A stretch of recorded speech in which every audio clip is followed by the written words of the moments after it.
Ser podcast.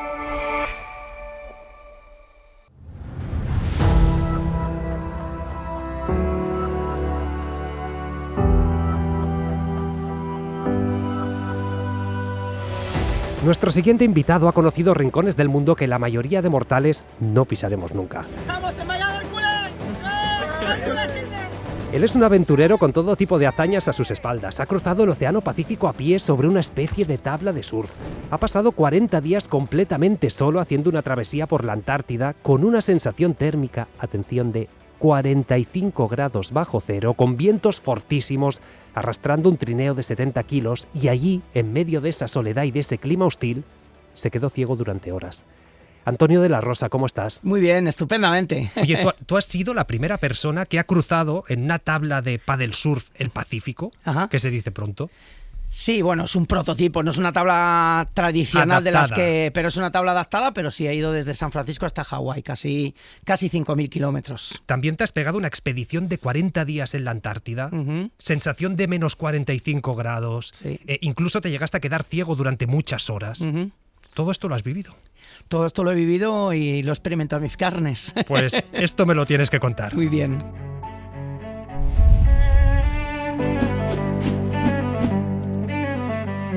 Y voy a empezar preguntándote lo mismo que te preguntaba tu madre.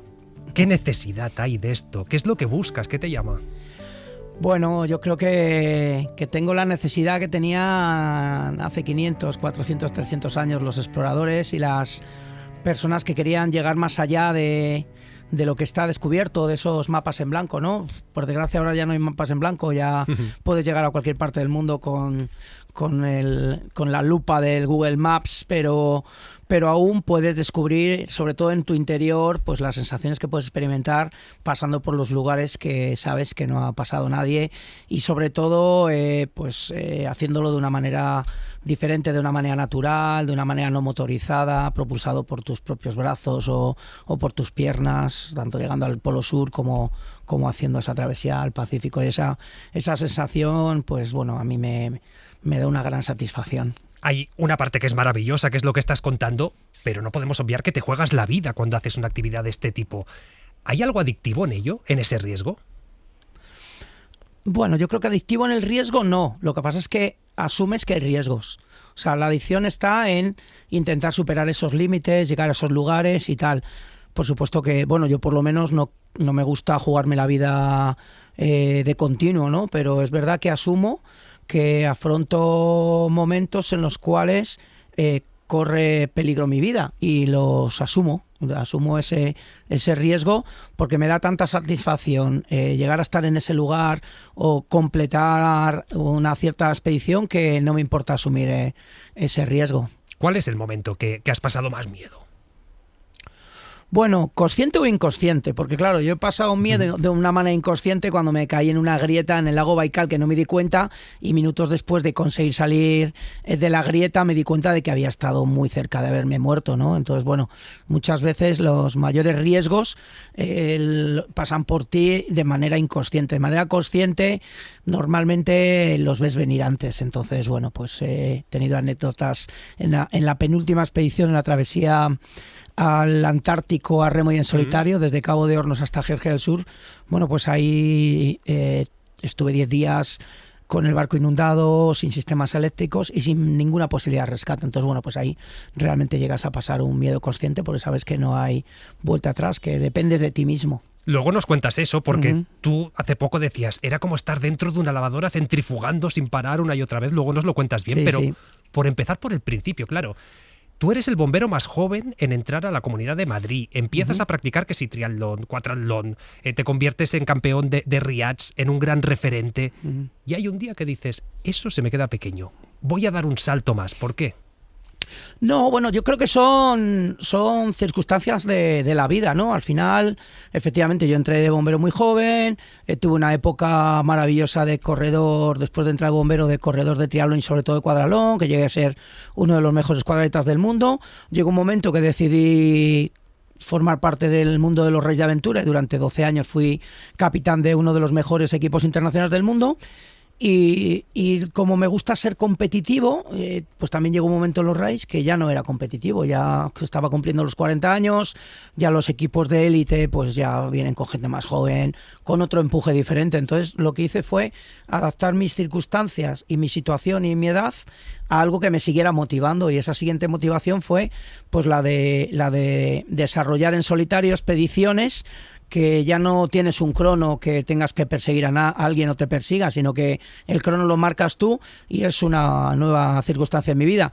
Posiblemente dentro de unos años que no pueda estar haciendo ese tipo de expediciones, buscaré unos retos que estén acordes a mis objetivos y a mi edad en ese momento, ¿no? Es decir, haces esto para seguir ganando. Hago esto para seguir ganando y seguir siendo competitivo, efectivamente. Seguro que necesitas una cabeza muy fría para sobreponerte a tantas situaciones que ya has vivido. Pero en tu día a día, fuera de la aventura, también tienes esa mente fría. Por ejemplo, cuando dices, dejo la estabilidad de un puesto en los bomberos para ver cómo me va con mi empresa y con las aventuras.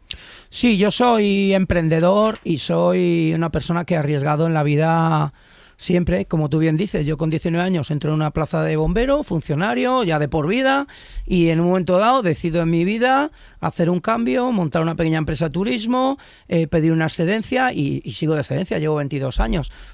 Pedí una excedencia para 2, 3, 4 años y mira, al final pues mi vida ha ido por otros derroteros, y no sé a día de hoy si mañana dejaré de ser empresario de turismo activo y me dedicaré a hacer podcast en la radio, ¿no? La verdad es que siempre busco algo que me motive, que me ayude a seguir vivo, que yo creo que en realidad las personas hoy día debemos de buscar eso, no asentarnos en un puesto, en un lugar tal y esperar que pasen los años, ¿no? Yo creo que tenemos que ir a buscar esas cosas que nos motiven y nos hagan sentirnos vivos. Entre estas cosas que te hacen sentir vivo, lo decíamos ahora, irte a la Antártida, empezar a recorrer 1.200 kilómetros con un trineo de 70 kilos, decíamos, temperatura térmica de menos 45 grados era tu sensación. ¿Cómo se prepara alguien para un desafío como este? Bueno, pues yo me preparé muy bien física, mentalmente, logísticamente también. También tienes que tener unos ahorros, porque hoy día cuesta mucho tener patrocinios y el coste de esa expedición. Necesitas una logística muy especial, ya que bueno, yo empecé en la costa antártica, hay que llegar ahí de alguna manera, en un avión especial.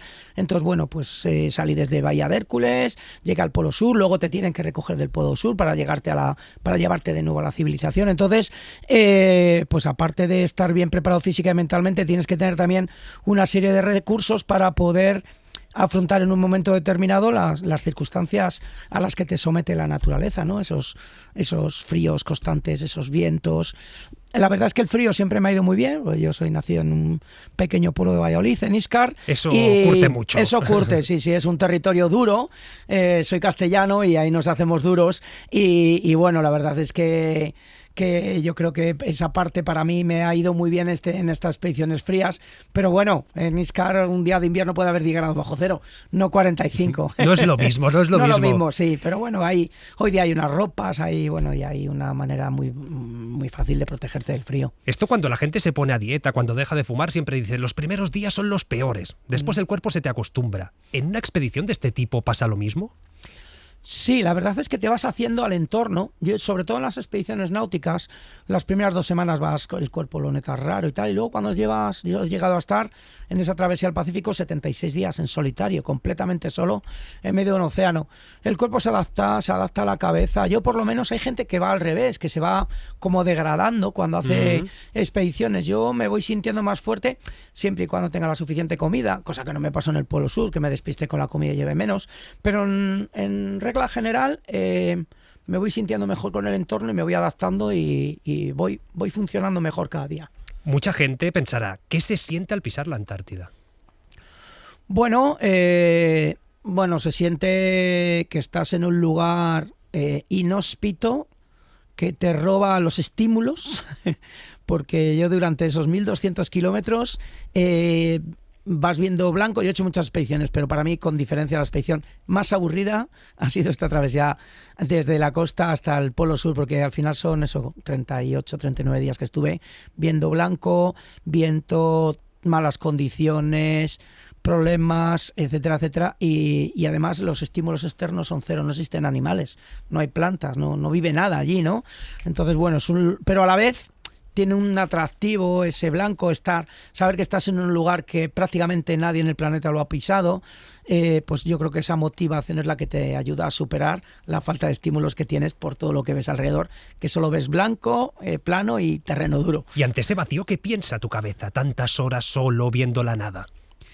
Bueno, al final piensa que estás tirando de un trineo durante 10 o 12 horas diarias, Sí, arrastrando de 70 para intentar, kilos. Claro, de 70 kilos, que bueno, que a ver, que es sobre hielo, se desliza, pero es un esfuerzo brutal, gastas 10-12 mil calorías diarias, luego con vientos de 50 kilómetros por hora y 40 grados bajo cero tienes que montar una tienda, que no salga volando la tienda, pues estás muerto, tienes que hacer una serie de cosas, tienes que derretir para beber un litro de agua, tienes que estar 1 hora derritiendo hielo.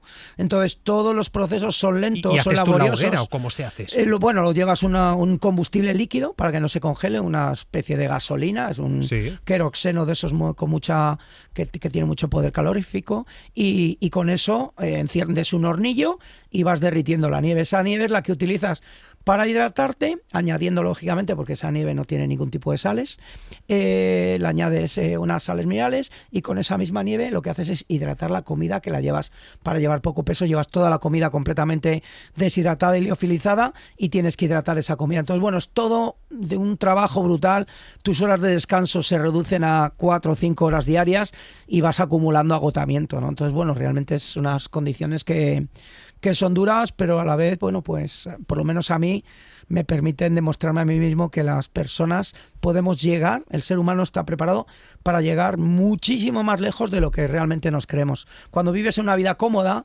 y si tienes hambre, tienes el supermercado ahí al lado, quieres beber agua y abres el grifo y cualquier cosa, o quieres ver algo de información, coges el móvil y directamente en 30 segundos tienes la información que tienes y de repente estás 40 días en un lugar así, te enseña que realmente somos súper frágiles, pero en el fondo somos realmente duros y estamos preparados para soportar condiciones que no nos las llegamos a creer.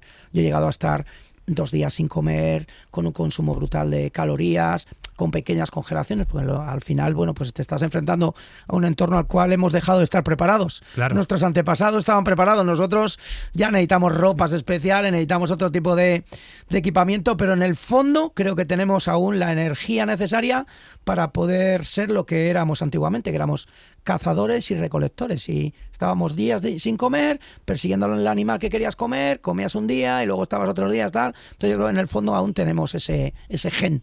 Y para buscar ese gen, ¿es más importante la resistencia física o mental? Las dos cosas. Sí. Tienes que tener una motivación para esa resistencia mental, tienes que tener una motivación extra que te lleve a conseguir esos desafíos, y luego tienes que tener una preparación física. Claro, si no afrontas un resto de estos con una buena preparación física, posiblemente en unos días estés fundido, ¿no? Tú allí estuviste 60 horas fuera de juego, no podías ver, no veías nada, estabas ciego. ¿Qué pasó? Bueno, la verdad es que hoy día, también siempre lo digo, ¿no? Que hoy día con las nuevas tecnologías ya digamos que el riesgo que asumes es mucho menor del que asumían nuestros pasados Magallanes o Elcano dando la vuelta al mundo, que se fueron y hasta los 2 años y pico no nos enteramos en España que bueno, que al final habían muerto casi todo, pero llegaron unos poquitos, ¿no? Hoy día tienes esos teléfonos satelitales y bueno, pues yo tuve esta ceguera de las nieves por un error que cometí de quitarme unas gafas unas horas, y bueno, pues lo que pude fue llamar a un doctor que me diera llevaba una serie de medicamentos y uno de esos medicamentos me iba muy bien para hacer a las nieves, y monté mi tienda de campaña cuando apenas todavía podía ver algo, y estuve 2 días y medio metido dentro de la tienda comiendo algo y descansando para recuperarme, pero yo sabía por los doctores que me habían informado que esa ceguera de las nieves es puntual, ¿no? Que se recupera, pues eso, en 48, 72 horas, y que además no te deja secuelas, que era lo que a mí me preocupaba, porque si me planteaban que dejaba secuelas, pues yo a lo mejor en ese momento hubiera pedido un rescate, que en 1 o 2 días podría venir una avioneta a buscarme, pero como dijo que no dejaba secuelas, dejé pasar el tiempo y continué la expedición, ya siempre poniéndome las gafas. Pero claro, tú ahora lo cuentas con naturalidad, con tranquilidad. Pero en ese momento, no, yo me imagino muy solo duros. en la Antártida, el frío, el viento, montando una tienda de campaña a ciegas, sí, sin ver, sin saber cuándo recuperarías la visión. Yo imagino que en ese momento, si pudieras, me decías, si hubiera sido irreversible hubiese llamado. Sí. Pero ¿no tuviste la tentación de apretar el botón de emergencia que te vinieran a buscar?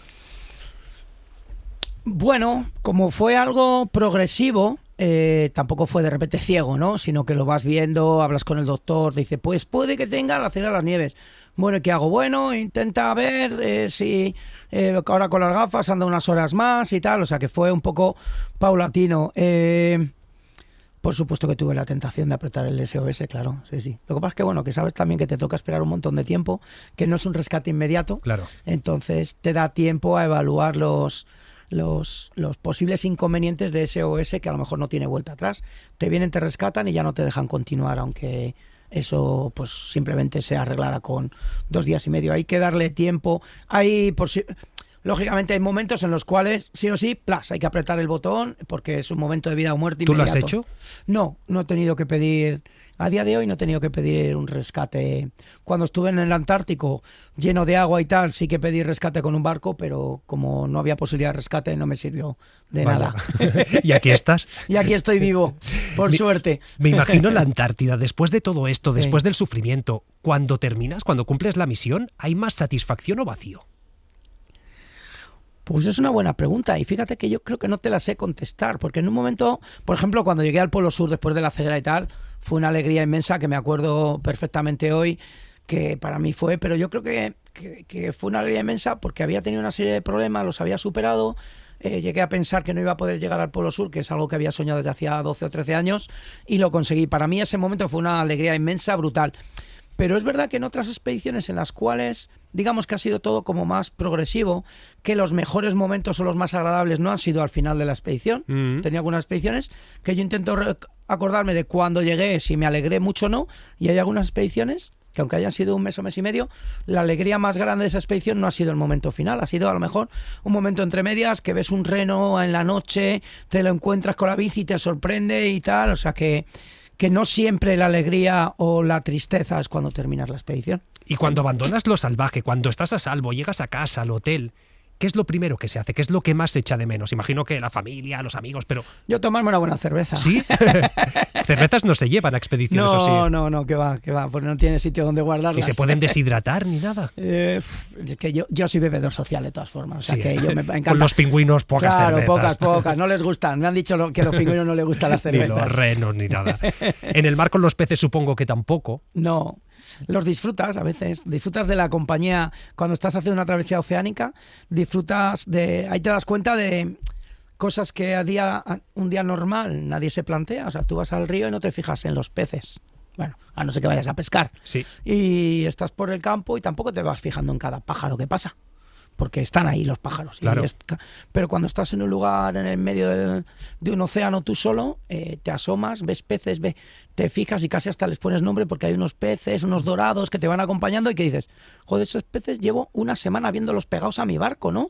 Y hasta les coges cariño, que te pones a pescar y dices, voy a intentar no pescar el que viene acompañándome. El simpático no. El simpático no. Y pasa lo mismo con los aves que te van acompañando y que a veces ves que el mismo pájaro está 2 semanas, aparece, desaparece y luego a lo mejor tiene una mancha en una ala y ves que a los 2 días vuelve a aparecer el mismo ave, ¿no? Que van, un poco pasa con las embarcaciones, ¿no? Que te van siguiendo, eso de que, ¿no? Cuando se ven en las películas, y de repente se apoya un pájaro ahí en el mástil. En el mástil, ¿no? En el carajo se llama. Por eso cuando te dicen vete al carajo es vete al punto más alto del barco, que es la cesta esta que hay arriba. Se llama carajo, por eso es la palabra vete al carajo, porque es el peor lugar para estar un barco. Es donde más se mueve la embarcación, entonces como mandarte a lo peor, ¿no? Al carajo. Pues cuando se apoya el tal y un pájaro dice, no, ya está cerca la tierra, ¿no? Lo que pasa es que en tu caso todo es el carajo. Puedo confirmar eso, en mi caso todo es el carajo. Pero bueno, que puedo confirmar que pájaros hay en el centro del océano, aunque no estés a lo de la costa. ¿Llegas a hablar con los animales? Sí, llegas a hablar con los animales, sí. ¿Les cuentas cómo estás? Bueno, no hablas, tampoco les cuentas cosas, pero sí que les hablas, o sea, hola o... Sí. ¿Y tú solo? De hablarte a ti, porque imagino que También. tantas horas solo tienes Sí. que buscar vías de escape por fuerza. A lo mejor no en alto, pero por dentro, lo que tú dices, al final son tantas horas que hablas, que tienes pensamientos. Yo muchas, digamos, creaciones que he realizado en mi vida a nivel empresarial, no sé, cuando decidí coger un hotel para ciclistas, Ciclolodge, o la empresa de turismo activo, la de Meridiano Ride, muchas han surgido de estas propias expediciones, que voy pensando cómo invertir y tal, o sea, voy buscando todos los factores.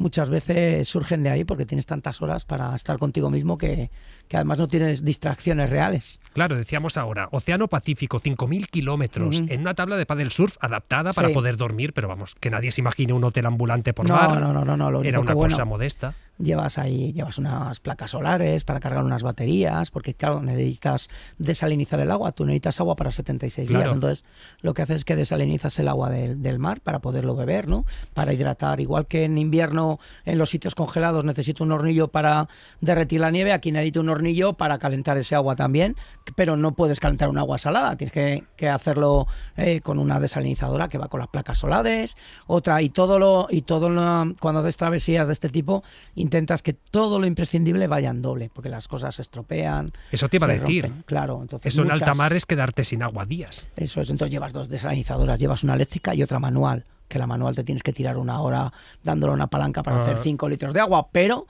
si es necesario lo haces y me ha tocado alguna vez. ¿Cómo fue aquella aventura? Porque son muchas horas, 12 horas de pie, remando, sin parar, sin poder dormir bien. ¿Qué es lo más duro de una experiencia así? Bueno, lo más duro siempre son cuando tienes condiciones adversas, ¿no?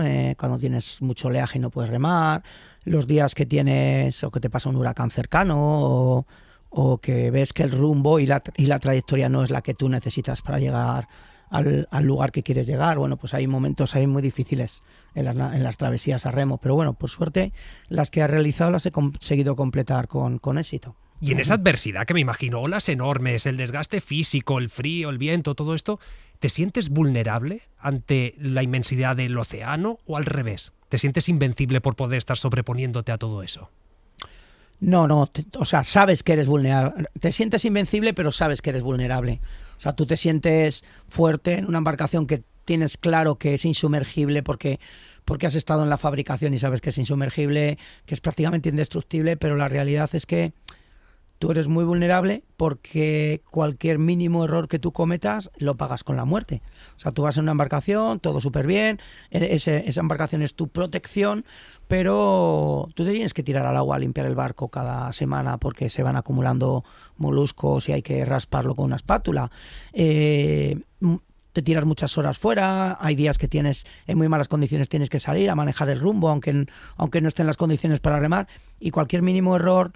Digo, un mínimo error es que te despistes con atarte al barco y una pequeña ola te tira al agua, que te pasa a veces, y estés sin esa línea de vida al barco, ese LIS, ese invento, bueno, como lo queramos llamar, ahí estás muerto porque el barco se te va a ir, el barco va a ir más rápido que tú. ¿Has estado cerca de eso?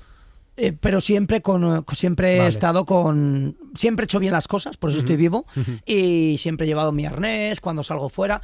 Pero que bueno, que el cansancio, pero conozco a personas que han tenido accidentes y se han muerto por esto mismo, haciendo travesías a vela o cosas así, que cometes un error, te da un golpe de mar, ves que el día está tranquilo, no te pones tu arnés de seguridad y te caes al agua y ahí nunca van a encontrar nada de ti. Nada, claro. Ni siquiera cuando vas al baño, o sea, tienes que ir siempre con todas las medidas de seguridad porque te la juegas, ¿Y no aunque no te lo creas. Ese riesgo tan grande? No, porque estoy muy bien preparado. Yo me preparo muy bien las expediciones, a pesar de ser los días normales un poco, a veces puedo llegar a parecer desde fuera un poco desastre, desorganizado en mis cosas y tal, pero luego cuando yo me meto a una expedición lo tengo muy claro, me organizo muy bien, ordeno todo lo que tengo y hago bien las cosas. Y sobre todo tengo esa preparación física mental que me permiten llevar a cabo esos momentos difíciles, ¿no? ¿Qué es lo que te da miedo entonces? Porque me dices la muerte, no porque me preparo. No, o sea, yo miedo tengo a muchas cosas. Que conste que yo no... Si me preguntas hace 10 o 15 años, decía, no, yo no tengo miedo a nada. No. La realidad, cuando analizas y pasan los años, te das cuenta de que tengo miedo. Tengo miedo, pues eso, a cometer el error, a que se me rompa la línea de vida. ¿Quién te dice que no se puede romper en un golpe de mar? A ver, es una línea de vida que aguanta 1.500 kilos, que está testada, que cada vez que hago una expedición la cambio, porque sé que de ahí depende de mi seguro de vida, pero yo qué sé, puede haber, igual que cuando te cuelgas de una cuerda y a veces se puede llegar a romper la cuerda, aunque sea nueva, porque ha tenido un problema de fabricación, yo qué sé, esas cosas pueden llegar a pasar. Entonces, yo miedo a cosas o miedo a perder material importante, a enfrentarme ahora voy al Ártico y tengo miedo a los osos. a los osos, que nunca me he tenido que enfrentar a un oso. ¿Cómo te preparas por si apareciera uno? Bueno, para el oso, bueno, me he sacado el permiso de armas, llevo un rifle y además llevo un cercado cuando paro. Cada día hago un cercado alrededor de mi tienda de campaña y lleva unas señales acústicas, pues si un animal se aproxima, y además lleva unos cartuchos de pólvora que activan un cable por si se acerca demasiado al campamento, activa. O sea que tengo varios sistemas, primero 2 sonoros, porque lo menos que quiero es tener que disparar a un oso, me daría muchísima pena, pero lógicamente si ya hay peligro, pues... Pero bueno, también tengo claro, y eso está contrastado, al final... El animal más peligroso del planeta somos nosotros, ¿no? Eso ya lo sabemos. ¿Tú eso lo has comprobado? Lo he comprobado, sí. O sea, yo he visto tiburones y los tiburones no comen personas. Que hay 3 o 4 víctimas al año por ataque de tiburones son errores que ha cometido el propio tiburón, que ha confundido a una persona sobre una tabla de surf con una foca desde abajo, la silueta es parecida, y ningún animal ataca a los seres humanos. A los seres humanos nos temen todos los animales, pero bueno, puede haber momentos, no sé, que esté con las crías, que esté, y al final pues va a ser en plan defensivo el ataque que puedo hacer, pero bueno, eso... Pero me preocupa, no voy a decir que no me preocupa. Entonces, bueno, pues voy bien preparado y espero no tener que enfrentarme. Voy a ver seguro osos, pero bueno, espero no tener que dar ningún disparo. Volviendo al Pacífico, sí. Me decías, esa tabla de paddle surf adaptada, ¿ahí cómo se duerme? Si es que realmente se duerme.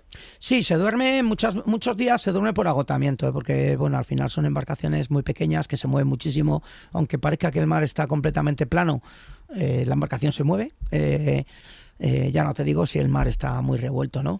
Pero bueno, al final te adaptas, te acostumbras incluso a dormir en esas condiciones, y no duermes 6 horas del tirón nunca, lógicamente. ¿Cuánto duermes, más o menos? Pues a escalas de 1 hora como mucho, sí. Y el cuerpo se adapta, puedes estar 2 meses y medio durmiendo sin problema, a plazos de 1 hora. Los navegantes transoceánicos llegan a estar 6 meses durmiendo a espacios de 15 minutos. Yo cuando estuve en el Antártico pues no dormí nunca más de 2 horas diarias. ¿Y no pasa factura eso? Bueno, de momento, o sea, si sigues a todos estos influencers de hoy que tienes que dormir con las gafas amarillas y con tal, y el ciclo de sueño y el ayuno y no sé qué, no sé cuánto, tenía que estar muerto yo hace 15 años ya de todas las burradas que he hecho, no sé. Tal vez pase factura en un futuro, pero vuelvo a pensar que lo más importante es la determinación, la constancia, el hacer bien las cosas. A ver, comer bien. Yo cuando estoy en mi casa intento descansar bien y dormir mis 7, 8 horitas por la noche. Yo me echo una siesta cuando puedo, pero luego mi organismo se adapta perfectamente a esas condiciones extremas de falta de sueño, de cansancio, y me siento perfectamente. Yo creo que todo depende de la motivación que tengas para eso. Supongo que sí que te hacen seguimiento, ¿no? Sí, ¿Físico? Sí, no, llevo... Sí, bueno, me hago controles, pero tampoco me hago mucho control físico, ¿no? Yo ya me hice muchos controles en mi época de competidor, tanto de piragüismo, como triatlón, como todos los deportes que he hecho, incluso raids de aventura, tuvimos un médico, pero yo me siento bien. Si me sintiera mal, pues me haría algún tipo de chequeo, pero yo cuando entreno, llevo pulso, más o menos me controlo, pero no me hago ningún control médico desde hace muchos años. Yo me siento bien y ya está. Vamos a esa expedición, que no sé si te sentías así de bien. Remo y vela, 2.500 kilómetros en el Ártico, esa famosa lavadora en la que tú estabas centrifugando. Sí. ¿Qué pasó ahí? ¿Cómo eran esos días? Bueno, esos días fueron muy duros. Ahí es una de las pocas expediciones en las cuales he llevado una embarcación de apoyo, porque tanto el Comité Polar como sobre todo la Armada chilena, esta me obligó a llevar una embarcación de apoyo, ya que al lugar al que iba con mi barco a remos era imposible un rescate. No existe navegación comercial, porque yo cuando he ido del Atlántico o el Pacífico he ido sin barco de apoyo, pero no pasa nada, porque siempre por ahí a 50 millas al sur, a 100 millas al norte va a haber un velero, un mercante, no sé, un petrolero, etcétera, etcétera, cualquiera, y según la ley marítima de obligado cumplimiento, pues cualquiera de estas embarcaciones está obligada a hacerte un rescate. Entonces, el rescate es posible. Sin embargo, si tú vas de Cabo de Hornos para el sur, como bien sabe mucha gente, ahí no existe navegación comercial, y apenas hay algunos veleros o cruceros que van desde Cabo de Hornos directos a la Antártida.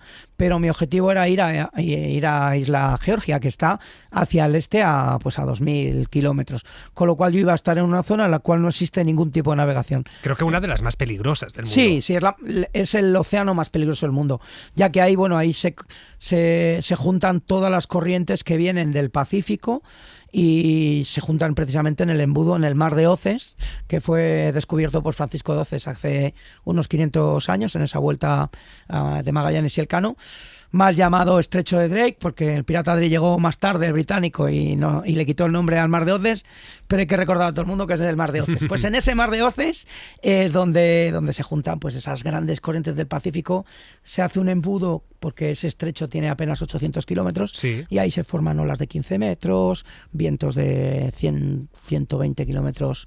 Eso es lo normal, esos anticiclones se forman cada 3-4 días, sabes que tienes un día muy malo, puedes tener un día tranquilo y un día muy malo, y luego el resto pues es revuelto. O sea, hasta el día muy malo, sí, con esas olas. Yo, de hecho, en esta expedición nunca había dado vuelta de campana con mi embarcación, que es la embarcación es autodeslizante. Esto quiere decir que es como un tentecieso que se vuelve a poner de pie aunque vuelque. Vale. Pero en esta expedición llegué a dar cinco vueltas de campana en diferentes días por las condiciones tan duras del mar allí. Entonces, bueno, pues ahí realmente te sientes frágil. Te sientes frágil, la embarcación resistió muy bien, por poco ya empezaban a desarmarse las cosas cuando llegué a Georgia del Sur, y ahí, como bien te estaba diciendo, pues me obligaron a llevar un barco de apoyo. Pero ese barco de apoyo los primeros días más o menos iba cerca de mí, pero llegó un momento que, bueno, pues el capitán, a pesar de haberle pagado un pastizal por ese apoyo, pues decidió que ya era hora de regresar, quería que nos volviéramos, porque no había conseguido el primer objetivo mío, era llegar a Isla Elefante. No conseguí llegar a Isla Elefante por las corrientes y los vientos, pero el objetivo final planteado siempre era llegar a Georgia del Sur, y las posibilidades de llegar a Georgia del Sur existían, y de hecho lo conseguí, incluso yendo yo solo. Y decidió abandonarme, irse a Georgia y esperarme. Y estuve 10 días sin ninguna posibilidad de rescate, a pesar de haber contratado un barco de rescate. Así que nunca más vuelvo a contratar nada, porque por lo menos me ahorro la pasta. Ya que me la juego, claro, me la juego yo solo. ¿Y cómo fue la conversación después con él? Bueno, fue muy dura. Fue llegar allí a Georgia del Sur y, bueno, de hecho, yo al final me quedé un mes abandonado en la isla Georgia del Sur, en una base científica con los científicos, porque la discusión fue tan grande que al final yo decidí no regresar con él de vuelta. Le demandé, hay una demanda en Argentina, él es argentino, Ezequiel, el barco Ipaque 2, así que ahí queda dicho, y también está demandado en Chile. En Chile tiene una orden de confiscarle el barco porque ha cometido varias infracciones, pero bueno, este hombre se va librando de todo y sigue ahí haciendo trabajo comercial. Es increíble. Es muy complicada la ley marítima, es muy complicado porque ya dependen otros países, las fronteras, aguas internacionales. Todo lo que me pasó prácticamente es en aguas internacionales. Entonces se puede llevar a cabo, pero vale mucho dinero, vale más dinero del que vale todo lo que te planteas. ¿Tú ahí pensaste que no salías de esa? Cuando te quedas solo en el océano más peligroso del mundo. A día de hoy puedo pensar que sí. O sea, puedo decir que sí. En ese momento, lógicamente, nunca debes de pensar que no vas a salir. O sea, yo siempre pensaba que tenía que salir, que había que superarse, que tal.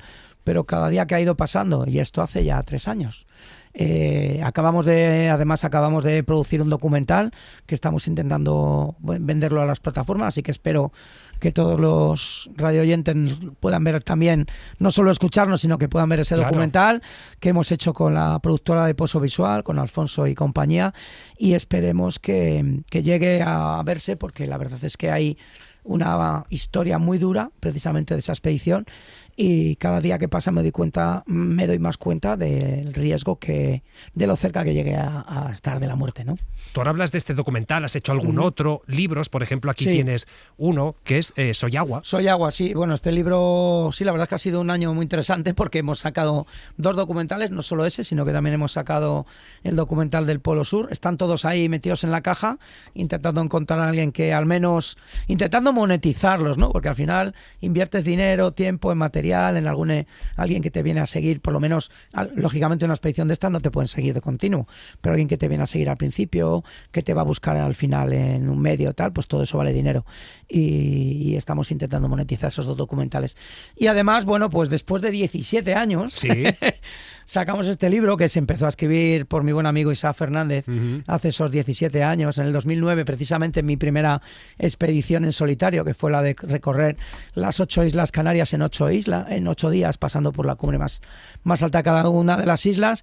Y bueno, pues es un libro muy chulo que además os voy a regalar uno aquí a vosotros, hombre, y faltaría más, y que, bueno, pues sobre todo cuenta un poco mi relación con el agua, ¿no? Porque al final estamos hablando aquí del Pacífico, estamos hablando de la Antártida, pero es que la Antártida es un agua sólida, ¿no? Entonces, yo al final, en todas las expediciones, estoy rodeado de ese medio acuático. Todos ya sabemos que somos agua, ¿no? El 80 y tantos % de nuestro organismo es agua, y yo además pues he tenido una conexión desde pequeñito con el agua importante, que se refleja en el libro. Y bueno, cuenta desde mis inicios un poco hasta precisamente esta última expedición al Polo Sur, que terminamos hace un año y pico. Y bueno, pues espero que todos los que me escuchen pues aprovechen y compren este estupendo libro, porque merece la pena, de verdad. Que leer está muy bien. Leer está muy bien. Están los sponsors, que también te acompañan. ¿Ellos te animan a ir un poquito más allá, a jugártela un poco más, o al revés? ¿Son de los que dicen frena? No, yo nunca aceptaría un sponsor que me pide más. O sea, ni por dinero. La verdad es que, de hecho, hoy día, pues la mayoría del patrocinio sale de mi bolsillo, porque los sponsors están muy flojos últimamente. Me cuesta mucho, cada día me cuesta más, y eso que cada día tengo más repercusión, pero no sé, no consigo tocar la tecla, y nadie, al contrario, o sea, que todos los sponsors me recomiendan que lo mejor es no arriesgar y tal. No tengo patrocinios multimillonarios como para que me presionen, como podría ser a lo mejor con un Red Bull, ¿no? Que podría forzarte y tal. Ya fui deportista, seguro que pasa. Ya fui deportista 12 años de Red Bull en mi época de race de aventura, lo disfruté mucho, pero a día de hoy al final yo hago esto porque me gusta. Entonces yo sé dónde están mis límites y sé a dónde puedo llegar, entonces intento no sobrepasarme. ¿Y tienes cargo de conciencia por tus familiares, amigos? No debe ser fácil decir, me voy un mes y ya veremos. Cargo de conciencia, no, hombre, te preocupa los que quedan aquí, porque bueno, al final te pueden pasar cosas, ¿no? Y sabes que ellos son los que más lo van a sentir, pues si tú te mueres, esa es la verdad, tú no te vas a dar cuenta, te has muerto, y los que se van a quedar llorando son los que están aquí. Pero fíjate que yo creo que estoy tan bien preparado física y técnicamente que realmente, o sea, hemos hablado de 2 momentos de la muerte. Pensemos todos en los últimos 10 años, ¿cuántas veces hemos visto la muerte cerca, conduciendo un coche, que de repente ves que el de adelante tiene un vuelco tal? Sí. O sea, todos a día de hoy, en los últimos 10, 15 años, como ha pasado a mí, hemos visto pasar la muerte cerca, en algún caso, seguro. Vamos, no me creo que nadie no haya visto, o el coche, o que el vecino no sé qué, que en el momento en el que tú ibas a salir pasó no sé qué. O sea, todos tenemos algún caso muy cercano que no nos lo podemos ni creer. Con lo cual, bueno, pues creo que con la preparación que tengo es casi más difícil que me muera por ahí en una expedición que en mi casa. Y antes me decías, acaba esto, vengo aquí, lo primero que hago es una cervecita. Ajá. Pero y luego cuando recuperas esa rutina, digamos, convencional, aburrida, ¿eso es reconfortante? Ir a comprar el pan es ¿qué gusto? ¿Estoy en mi vida o al revés? ¿Qué vacío? ¿Me falta algo? No, fíjate que yo soy, y conozco a otros exploradores que se sienten muy mal cuando están, o sea, se pueden tirar meses y cuando vuelven se sienten mal, se sienten confusos, se sienten que no están en su sitio, sienten pues ese consumismo, ¿no? Que de repente aparece por todos los lados. Tú has estado meses ahí sin necesitar nada de nadie y llegas aquí y es la necesidad, la tele, el otro. Sin embargo, yo me adapto muy bien. Yo me adapto muy bien a irme y a volver. Eres maleable, está bien. Soy maleable, sí, soy sociable, a pesar de que estoy 76 días en un océano solo y no echo de menos nada ni nadie. ¿No? A ver, llamo por teléfono a la familia, a la pareja, a mi madre, a algún amigo, pero en realidad estoy ahí a gusto porque he decidido estar ahí, desconecto del mundo exterior y voy a lo mío y me preocupo de qué va a pasar en el próximo minuto y en los próximos 5 y en las condiciones de viento que van a venir, que tengo que cambiar el rumbo, que tal. O sea, mi cabeza está tan activa que no echa de menos nada. Es por eso, nos pasará a todos. En nuestro día a día, cuando estamos a 1000, estamos a 1000 con lo que estamos y no estamos echando nada externo, por mucho que lo queramos, nos pasa muchas veces, con lo cual a mí me pasan esas situaciones, pero luego regreso y estoy a gusto con la familia y estoy a gusto y me voy todas las tardes a tomar una cervecilla con los amigos al bar, etcétera, etcétera, o sea que luego entro en un punto social total y no me acuerdo de esa expedición. Pasan unos meses y ya eso sí, ya empiezo a darle vueltas. No pasan unos meses, porque yo estoy ahora a punto de irme a cruzar el océano Ártico, el paso del noroeste, y ya tengo en mi mente al menos 2 expediciones futuras. O sea que siempre, y de hecho una de ellas ya estoy preparando cosas para esa futura expedición, que a lo mejor es dentro de 3 años. O sea que, porque también lo que hemos dicho desde el principio, el éxito de la expedición está en una buena preparación, una buena logística. Y la preparación no es de una preparación de semanas ni de meses, es de años. Y necesitas años para llegar en condiciones óptimas a una aventura. Ahora, ¿cuál es tu rutina? Estamos en Madrid en el mes de mayo grabando esto porque te vas de expedición en nada. ¿Cómo es tu día a día? Pues mira, ahora mi día a día intento por las mañanas, intento todos los días entrenar algo o salir con la bicicleta. Yo tengo la suerte de vivir en el campo, a 5 kilómetros de un lago, entonces para mí es muy fácil, salgo desde la puerta de mi casa al campo con la bici, a correr por el monte. Intento siempre todos los días, o solo acompañado, intento hacer algo de deporte todos los días. Lo necesito además, y más cuando se acerca una expedición, necesito estar bien en forma y que mi cabeza esté. Entonces, pues ayer estuve remando 3 horas en el pantano, probando los pesos exactos que voy a llevar en mi próxima expedición al Ártico. Y bueno, pues luego tengo reuniones porque tengo una empresa, tengo comida con amigos, me voy ahora en unos días a Pakistán también a 2 semanas a hacer montaña con unos buenos amigos. O sea que, bueno, la vida que pueda llevar cualquier persona que le guste el deporte, que tenga una empresa y que tenga claro que tiene que intentar disfrutar cada día. ¿Eso lo has aprendido en las expediciones o ya eras así? Sí, ya era así. Siempre, o sea, bueno, yo soy bombero, ¿no? Como bien hemos dicho, o sea, que aunque lleven 20 años me sigo considerando parte bombero. Y tengo claro que yo pedí una excedencia de bombero en la Comunidad de Madrid para hacer otras cosas, pero que nunca perdiera mi disfrute de la vida, digámoslo así, ¿no? Siempre he tenido claro que si tenía una empresa tenía que intentar delegar. O sea, yo no soy un empresario que esté encima porque gana más dinero. Yo gano el dinero que necesito para mi estilo de vida sencillo. O sea, yo diariamente soy bastante sencillo, es verdad que luego cuando hago una expedición los costes son elevados, tal, pero bueno, mi hobby es ¿no? Yo tengo un coche que vale 2.000 euros, vivo en una casa en medio del campo que vale 4 perras, pero lo que sí que hago es gastarme el dinero en estas cosas que realmente me apasionan, con lo cual es lo que hago a día de hoy. ¿De qué te sientes más orgulloso de todo lo que has hecho? Bueno, yo de cada aventura no me siento más orgulloso de ninguna en concreto. Me siento muy orgulloso de haber completado el Polo Sur. Las 2 últimas aventuras, también a lo mejor porque son las que están más cerca, ¿no? Primero de haber conseguido esa travesía a remo a la Antártida, que parecía imposible, que realmente era casi imposible, haber tenido la tenacidad y la resiliencia de haber estado ahí sufriendo tanto y haber conseguido el objetivo de llegar a la Georgia del Sur y haberme enfrentado a todos esos riesgos. Y luego esta última del Polo Sur, bueno, haberme demostrado a mí mismo la capacidad física que tiene nuestro organismo, ¿no? Pues yo llevaba comida para 22 días porque iba con una fricada de intentar batir el récord del tipo más rápido, tardé 38, estuve más de 30 días con la comida de 22, con muy pocas calorías. Llegué a perder 16 kilos en un mes. Wow. Se imagina perder medio kilo diario, porque claro, el consumo son 10-12.000 calorías y yo estaba ingiriendo entre 3.000 y 4.000. Entonces, bueno, ahí estoy orgulloso de que fui muy bien preparado físicamente y gracias a eso pues conseguí sobrevivir a eso. Estuve luego unos meses jodido, la verdad. ¿Sí? ¿Qué Sí, pasó? me pasó factura a nivel orgánico. Estuve me hice unas analíticas y era muy loco todo. Estaban las sales por los suelos, tenía las cecas, la destrucción muscular 10 veces por encima de lo que debe de estar, etcétera, etcétera.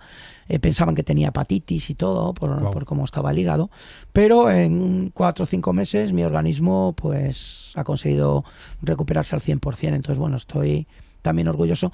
Yo no sé si es genético, que tenga una buena genética y una buena recuperación, o que tu capacidad también mental es capaz de ayudar al organismo a recuperarse, ¿no? Y cuando estás motivado yo creo que las cosas van mejor.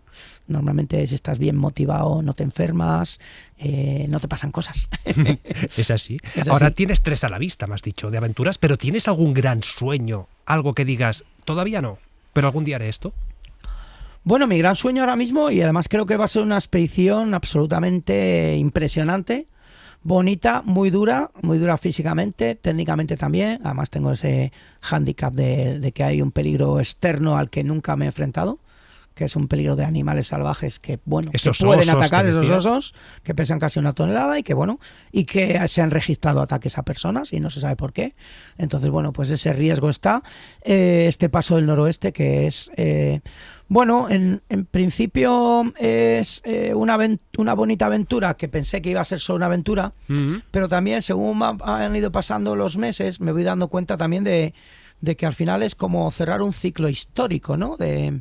Hablo de la historia porque ya hace 500 años, nada más volver Magallanes Elcano, pues una expedición española, que siempre se habla de los británicos, de los nórdicos, pero resulta que una expedición británica, una expedición española capitaneada por Esteban Gómez, que había ido también en una de las carabelas en la vuelta al mundo de Magallanes Elcano, pues se le encomendó la búsqueda de ese paso del noroeste. ¿Ah, sí? Sí, o sea, vas en la búsqueda tú. Voy en la búsqueda de poder pasar. Realmente ya se sabe desde hace 100 años que pasó Roald Amundsen que que existe ese paso. Es un paso complicado, hay que encontrar las banquisas, pero conseguir encontrar ese paso para afrontar esos 3.000 kilómetros. Pero bueno, yo creo que es una bonita historia que además desde la Sociedad Geográfica Española estamos dándole un poco de seguimiento a aquella historia de Esteban Gómez, que encontró algunas entradas, pero no encontró ese paso y volvió a España. Entonces, bueno, yo 5 siglos después voy a ver si consigo encontrar ese paso imposible. ¿Cómo te gustaría ser reconocido? Con tanta hazaña, con tanto ser el pionero en tantas cosas. Pues a mí que me recuerden como la persona que soy, la persona cercana, que disfruta con la vida y que, bueno, y que ha hecho cosas interesantes. Hombre, lógicamente me gustaría que me recordaran como un gran explorador y un gran aventurero, ¿no? El tema de la exploración hoy día pues es complicado porque, como hemos dicho al principio, ya no hay mapas en blanco y hay pocas cosas que descubrir, pero aún hay lugares por los que no ha pasado el ser humano que todavía están ahí, ¿no? Irías a Marte, claro. Bueno, no me llama tanto, ¿no? Yo soy acuático y terrestre, pero ahí... O sea, no... Yo tampoco... Hielo parece que hay. Claro, hielo parece que hay, sí, pero creo que las condiciones son un poco complicadas. O sea, tampoco iría a un sitio que no ha ido nadie por ir que no me atraiga. Y, por ejemplo, pues el tema espacial no me atrae para nada. O sea, a mí me atrae un desafío físico que implique un esfuerzo, no llegar allí con una máquina, con un avión, con no sé qué. O sea, lo que quiero es salir, llegar yo con mi fortaleza, con mi energía, con mis problemas, con mis soluciones, pero que sea yo el que consiga completar ese desafío, sin ningún tipo de ayuda externa. Me decías que siempre vas a adaptar tus retos a tu capacidad física. ¿Tú te ves jugando al dominó, viendo obras, o siempre va a haber algo de esa aventura? Hombre, siempre tiene que haber algo. Por favor, córtame las venas si me ves un día así. Por supuesto que me puedo ver un día jugando al dominó, pero que no mi vida vaya en el dominó y las obras. A ver, nadie de nosotros piensa qué va a hacer cuando su capacidad física no le permite casi levantarse de la silla. Espero que pueda pasar, y yo creo que es el sueño de todos, que pueda pasar de ser una persona medianamente activa a en el momento en el cual no me pueda servir de mí mismo y ya sea una carga para el exterior, que me quiten de en medio. Que sea rápido, por lo menos. Que sea rápido, eso es, y sin dolor. Pues Antonio de la Rosa, y que sea de aquí a muchísimos años. Eso es. Gracias y mucha suerte. Muy bien, muchas gracias. Para no perderte ningún episodio, síguenos en la aplicación o la web de la SER, Podium Podcast o tu plataforma de audio favorita.